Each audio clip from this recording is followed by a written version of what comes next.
Mitt Romney is pretending, after all the talk in the primary about how he's so pro-life, I'm pro-life, pro-life, right? I mean, because he had to out pro-life Rick Santorum and Newt Gingrich, etc., right? Now, all of a sudden, say, wait, abortion? Abortion?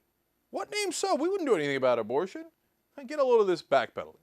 Well, the platform, as written at this convention for the Republicans, does not allow for exceptions on abortion with regard to the health of the mother or rape or incest. Is that where you are? No, my position has been clear throughout this campaign. I'm in favor of abortion being legal in the case of rape and incest and the health and life of the mother. But recognize, this is the decision that will be made by the Supreme Court. The Democrats try and make this a political issue every 4 years, but this is a matter in the courts. It's been settled for some time in the courts. Wait a minute. How could this not be a political issue? The president picks who's on the Supreme Court. You know, Roe versus Wade is hanging on by a thread. If one of the liberal justices retire, or God forbid anything else happens to them, the next president decides who's going to be on there. If it's a conservative justice, 5-4, goodbye, Roe versus Wade. It was nice knowing you, Gonzo. Okay? You think it won't happen? Are you crazy?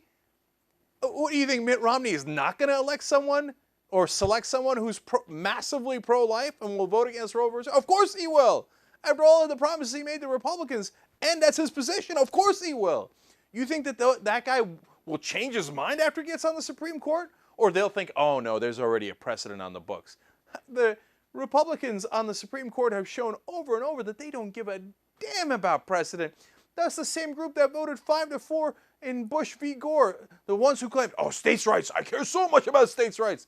Oh, Florida's right to recount their vote? Who gives a damn about Florida's states' rights? No, we vote for Bush. Now, look, some of the players have changed, but the court has gotten, if anything, more conservative in a lot of ways. Now, so a president is perhaps one of the most important things about electing him is who he's going to select for the Supreme Court. So for Mitt Romney to pretend like, what, abortion, Supreme Court? Don't worry about it. It won't be relevant. It's ridiculous. But more than ridiculous, it's telling. Because what does it tell you? It tells you he knows his position is unpopular. If he thought the pro-life position was the majority in the country, he'd be like, damn straight, we're going to put a guy in the Supreme Court and we're going to make sure we overturn Roe versus Wade. Now we're in the general election. I want to tell you all about that and run on that. No. Now that he's in the general election, he knows that, in fact, 3/4 of the country want abortion to be legal, right? So he says, me, abortion? No. Come on. Yeah. Let's pretend that the president has nothing to do with abortion. And outside of the Supreme Court, of course, the president also decides on the global gag rule. That's something created by the Republicans where they say, if you're a family planning organization anywhere across the world and you are involved with abortion in any way, shape, or form, you lose all of your funding from the U.S. Now, when the Republicans are in charge, they put that in place on the first day, like George W. Bush did. When the Democrats are in charge, they take that away and actually allow family planning across the world, at least with funding that we give out, which winds up helping millions of people across the world. So, of course, the president has a huge role to play on the abortion issue.